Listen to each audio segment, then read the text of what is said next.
শহীদদের স্মরণে 14 সেপ্টেম্বর সভা, খরচ 5 কোটি টাকা, ভারতের অর্থায়নে প্রকল্প চলবে, বিদ্যুৎ সংকট নিরসনে চলছে কাজ। সীমান্ত হত্যা বন্ধে ব্যবস্থা নিতে স্বরাষ্ট্র উপদেষ্টার নির্দেশ, দুর্গাপূজা ঘিরে নেওয়া হয়েছে নিশ্ছিদ্র নিরাপত্তা, 4 কোটি টাকা বরাদ্দ। পেট্রো বাংলা কার্যালয়ে তিতাসের কর্মচারীদের হামলা ও ভাঙচুর, দুর্নীতি সিন্ডিকেট ভেঙে দেয়ায় হামলা বলে দাবি চেয়ারম্যানের।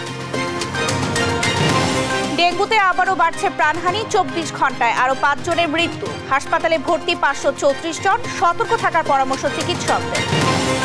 এবং অনলাইন রিটার্ন দাখিল সহজ করতে বৃহস্পতিবার থেকে কল সেন্টার চালু, সামর্থ্য অনুযায়ী সবাইকে ট্যাক্স দেওয়ার আহ্বান অর্থ উপদেষ্টার। আমন্ত্রণ সংবাদ রাতে, দেখছিলেন সংবাদ শিরোনাম, সঙ্গে আছি আমি শারমিন নান্সি। এবারে বিস্তারিত।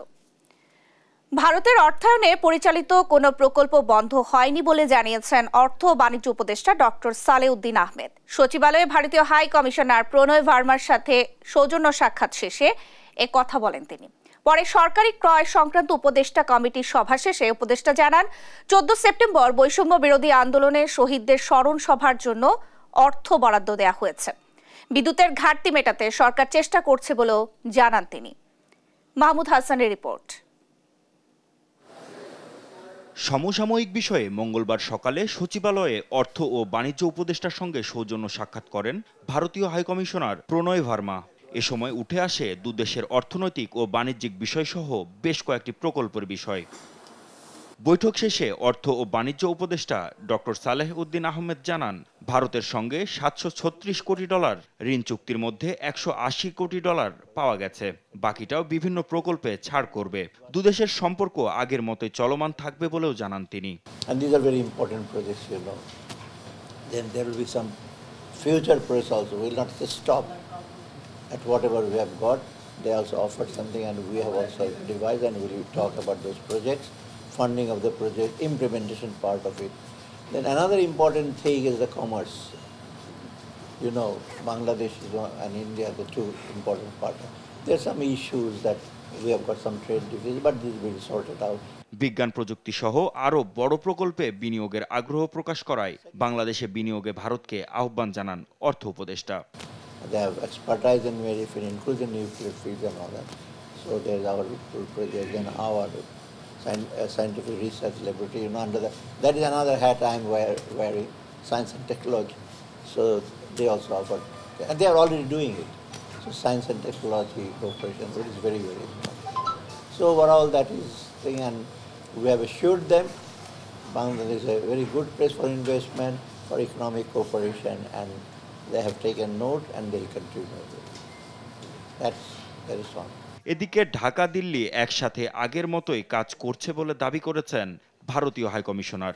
আগের মতোই অন্তর্বর্তী সরকারের সঙ্গে দ্বিপক্ষীয় সম্পর্ক এগিয়ে নেবে Bharat. Our development cooperation projects, many of them, as he mentioned, are important big projects which have been identified by Bangladesh for their own benefit, and we are happy to take them forward. Of course, you know, there will be issues in implementation which we will have to resolve through mutual cooperation, but our approach moving forward is a positive and constructive. পরে সরকারি ক্রয় সংক্রান্ত উপদেষ্টা কমিটির সভা শেষে বৈষম্য বিরোধী আন্দোলনে শহীদদের স্মরণ সভার জন্য প্রায় 5 কোটি টাকা বরাদ্দের কথা জানান উপদেষ্টা।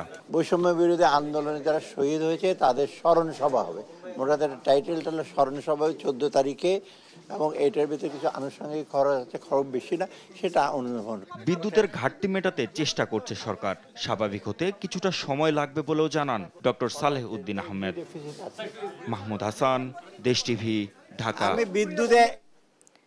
পতিত আওয়ামী লীগ সরকারের লুটপাট ও পাচারের কারণে দেশে বিদ্যুতের লোডশেডিং ভয়াবহ আকার ধারণ করেছে বলে মন্তব্য করেছেন বিএনপি স্থায়ী কমিটির সদস্য আমির খসরু মাহমুদ চৌধুরী। সমস্যা সমাধানে অন্তর্বর্তী সরকারকে সময় দিতে হবে বলেও জানান তিনি। আর উৎপাদন সক্ষমতা থাকার পরও বিদ্যুৎ সরবরাহে কেন বিঘ্ন ঘটছে তা খুঁজে বের করার আহ্বান জানিয়েছেন বিএনপির ভাইস চেয়ারম্যান আব্দুল আউয়াল মিন্টু। সাইফুল রিপনের প্রতিবেদন। মঙ্গলবার বিকেলে গুলশান কার্যালয়ে গণ অধিকার পরিষদ নেতাদের সাথে বৈঠকে বসে বিএনপির লিয়াজো কমিটি।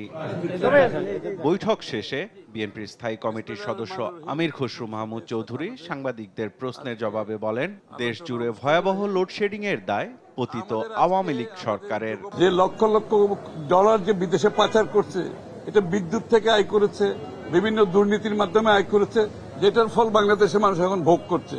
তো এটা রিকভার করতে সময় লাগবে। আমি নিশ্চিত আজকে যারা সরকারে আছে তারা সেই দায়িত্ব পালন করার চেষ্টা করছে, বাট এটা রাতারাতি কোনো এটার সমাধান দেওয়া সম্ভব হবে না, এটা দীর্ঘ সময়ের প্রয়োজন। এদিকে রাজধানীর মাতোয়াইল কাঠের ব্রিজ এলাকায় ছাত্র জনতার আন্দোলনে পুলিশের গুলিতে নিহত 3 রিকশা চালকের পরিবারের হাতে আমরা বিএনপি পরিবারের পক্ষ থেকে আর্থিক সহায়তা তুলে দেন বিএনপির সিনিয়র যুগ্ম মহাসচিব রুহুল কবির রিজভী। এ সময় তিনি বলেন, স্বৈরাচার পতনের পর দেশে যে স্বস্তির বাতাস বইছে তা ধরে রাখতে হবে অন্তর্বর্তী সরকারকে। আপনি যদি শেখ হাসিনাকে ফিরিয়ে আনতে চান তাহলে হয়তো আপনাদের সুবিধা হতে পারে, কিন্তু গোটা জাতি চিরদিনের জন্য কৃতদাস হয়ে যাবে, বন্দী হয়ে যাবে শেখ হাসিনার কাছে, আর শেখ হাসিনার প্রভু ভারতের কাছে। দেশ টিভির সাথে আলাপকালে দলটির ভাইস চেয়ারম্যান আব্দুল্লাহ ওয়াল মিন্টু বলেন, পরিবর্তিত পরিস্থিতিতে অন্তর্বর্তী সরকারকে জনগণের নিরাপত্তা নিশ্চিত এবং ভোগান্তি নিরসন করতে হবে। ওনাদের প্রাথমিক দায়িত্ব জনমনের স্বস্তি ফিরিয়ে আনা, আইন শৃঙ্খলা ঠিক করার মাধ্যমে। আমাদের দেশে বিদ্যুৎ উৎপাদন 15 থেকে 16,000, দরকার 17,000, মানে ক্যাপাসিটি আছে 34 থেকে 36,000। তো এই যে একটা ইনকনসিস্টেন্সি, কেন ওনারা বাইর করুক, এবার সমাধান করতে হবে। যে সরকারে আসুক, জনসমর্থিত হোক, গণতান্ত্রিক হোক, অগণতান্ত্রিক হোক, এই সমস্যাটা তো ওনারই সমাধান করার কথা। জনসমর্থন নিয়ে অন্তর্বর্তী সরকার যাত্রা করলেও দেশের সংকট নিরসনে দ্রুততম সময়ের মধ্যে প্রয়োজনীয় সংস্কার করে অবাধ, সুষ্ঠু ও নিরপেক্ষ নির্বাচনের মাধ্যমে জনগণের সরকার প্রতিষ্ঠার তাগিদ দেন তিনি। একমাত্র এটা রাস্তা হইল যত সত্তর বাংলাদেশে একটা অবাধ, সুষ্ঠু, গ্রহণযোগ্য নির্বাচনের মাধ্যমে একটা গণতান্ত্রিক সরকার প্রতিষ্ঠা করা, যে সরকার মানুষের জবাবদিহিতা থাকবে। অন্য কোনো ধরনের সরকারের কোনো জবাবদিহিতা নেই। সাইফুল রিপন, দেশ টিভি, ঢাকা। অন্তর্বর্তী সরকার শিক্ষা, অর্থ, শ্রম খাত, নির্বাচন কমিশন, বিচার বিভাগ, বেসামরিক প্রশাসন এবং ব্যবসার পরিবেশে গুরুত্বপূর্ণ সংস্কারের প্রতিশ্রুতিবদ্ধ বলে জানিয়েছেন প্রধান উপদেষ্টা ডক্টর মোহাম্মদ ইউনূস। মঙ্গলবার বিকেলে রাষ্ট্রীয় অতিথি ভবন যমুনায় নেদারল্যান্ডসের রাষ্ট্রদূত ইরমা ভ্যান টুরেন সৌজন্য সাক্ষাতে এলে এ কথা বলেন তিনি। সরকারের উচ্চাভিলাষী সংস্কার এজেন্ডায় ডাচদের সমর্থন কামনা করে ডক্টর ইউনূস বলেন, শেখ হাসিনার শাসনে প্রতিটি প্রতিষ্ঠান ধ্বংস করা হয়েছে, এসব প্রতিষ্ঠানকে ঢেলে সাজাতে হবে। এ সময় অন্তর্বর্তী সরকারের প্রতি তার দেশের পূর্ণ সমর্থন ব্যক্ত করেন রাষ্ট্রদূত। বলেন, নেদারল্যান্ডস বাংলাদেশের কৃষি, শিল্প, অর্থনীতি, বন্যা ব্যবস্থাপনা সহ নানা বিষয়ে সহযোগিতা আরও জোরদার করবে।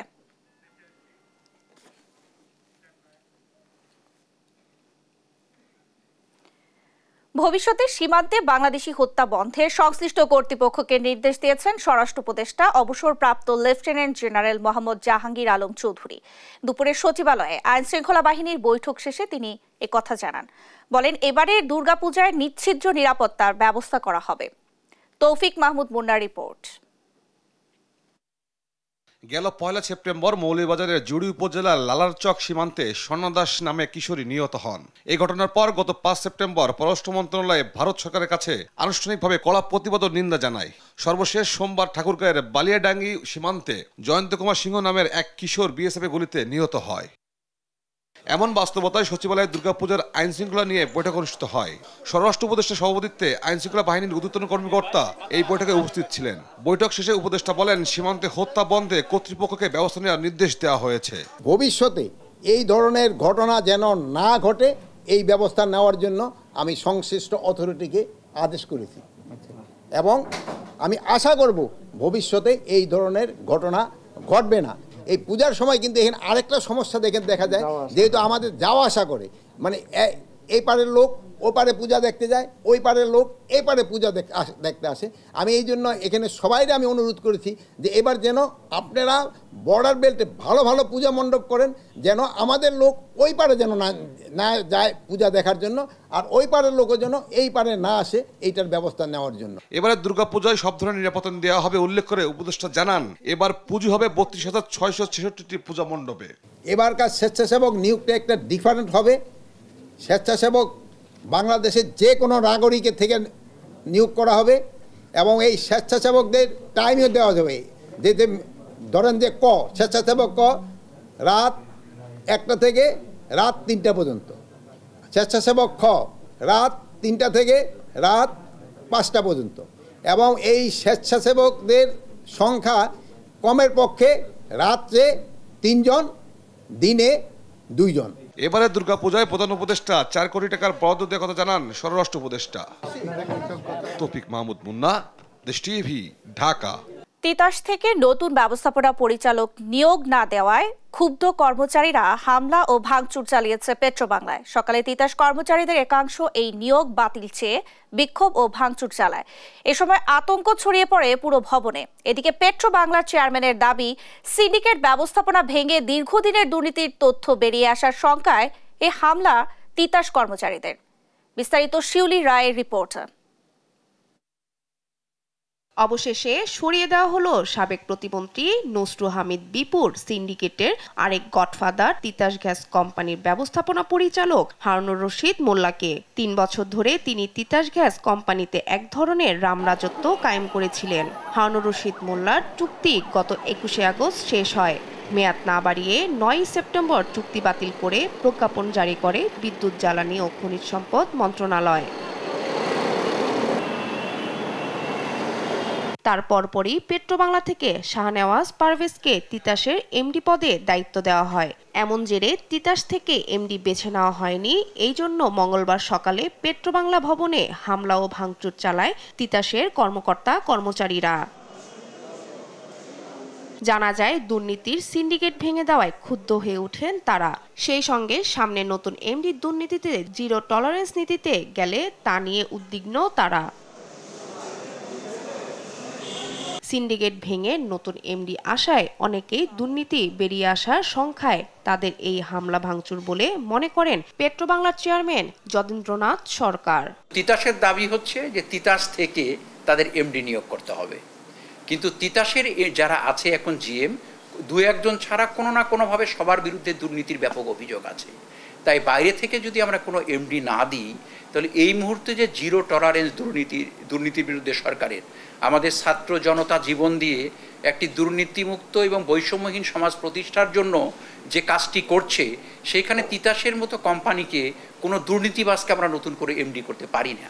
এই জন্য আমরা পেট্রোবাংলার সকল কোম্পানি থেকে বাছাই করে তুলনামূলক যে ভালো সেরকম একজন কর্মকর্তা জিটিসিএল এর এমডি, তাকে আমরা তিতাসের এমডি নিয়োগ করেছি গত রাতেই। আজকে সে যখন যোগদান করতে যাবে তখন তারা তিতাসের অফিস তারা বন্ধ করে দিয়েছে।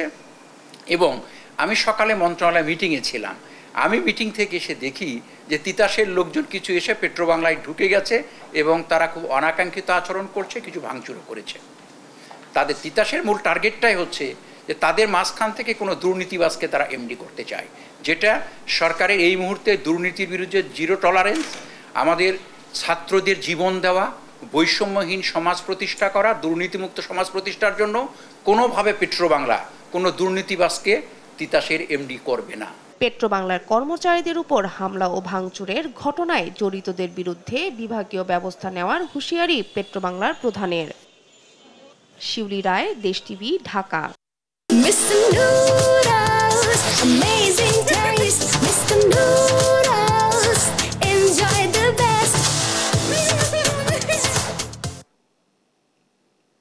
গত 24 ঘন্টায় ডেঙ্গু জ্বরে আক্রান্ত হয়ে 5 জনের মৃত্যু হয়েছে। এ নিয়ে চলতি বছর মারা গেল 102 জন। আর এই সময় সারা দেশে ডেঙ্গু রোগী শনাক্ত হয়েছে 534 জন, যা এ বছর একদিনে আক্রান্ত এবং মৃত্যু সর্বোচ্চ। মঙ্গলবার স্বাস্থ্য অধিদপ্তরের দেওয়া সংবাদ বিজ্ঞপ্তিতে এ তথ্য জানানো হয়েছে। বিজ্ঞপ্তিতে বলা হয়েছে, চলতি বছর এ পর্যন্ত ডেঙ্গু নিয়ে হাসপাতালে ভর্তি হয়েছেন 16,819 জন। এ সময় ডেঙ্গুতে আক্রান্ত হয়ে 102 জনের মৃত্যু হয়েছে। ডেঙ্গুতে মারা যাওয়া রোগীদের মধ্যে 51.5% নারী ও পুরুষ 48.5%।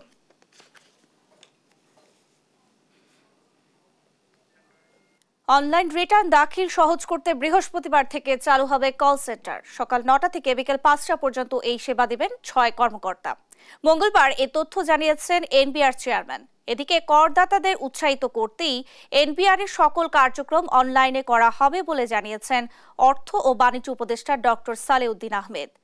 বিস্তারিত ইফতেখার রেজার রিপোর্ট। মঙ্গলবার বিকেলে রাজধানীর আগারগাঁওয়ে এনবিআর কার্যালয়ে অনলাইন রিটার্ন দাখিল সিস্টেম অনুষ্ঠানের আয়োজন করা হয়।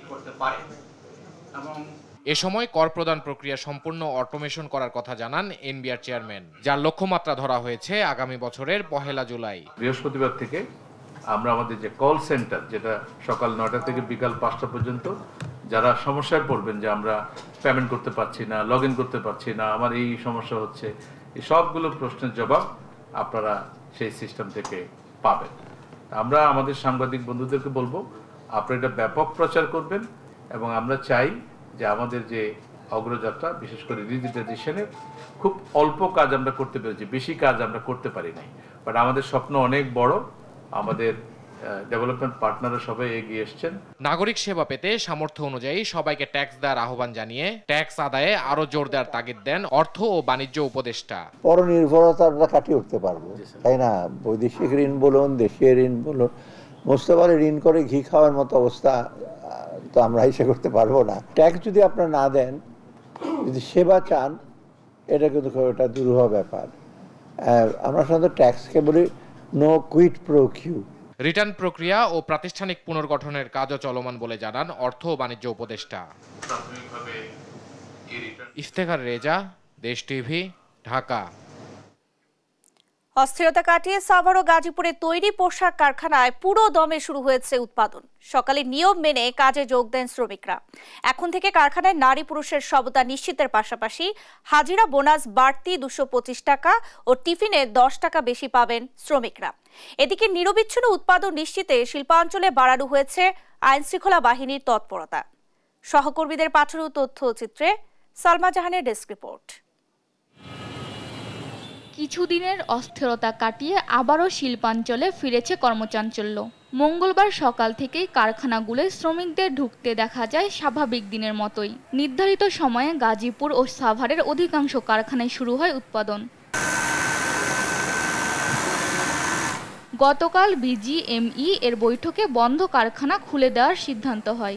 সেই সঙ্গে শ্রমিকদের দাবির মুখে গতরাতে কারখানাগুলোয় নারী পুরুষের সমতা নিশ্চিত সহ হাজিরা বোনাস বাড়তি 225 টাকা ও টিফিনে 10 টাকা বাড়ানোর সিদ্ধান্ত হয়। মঙ্গলবার সকালে কঠোর নিরাপত্তায় সাভারে আশুলিয়াতে খুলে দেওয়া হয় অধিকাংশ পোশাক কারখানা। নিরাপত্তা নিশ্চিতে কারখানাগুলোর সামনে মোতায়েন করা হয়েছে আইন শৃঙ্খলা বাহিনীর সদস্যদের।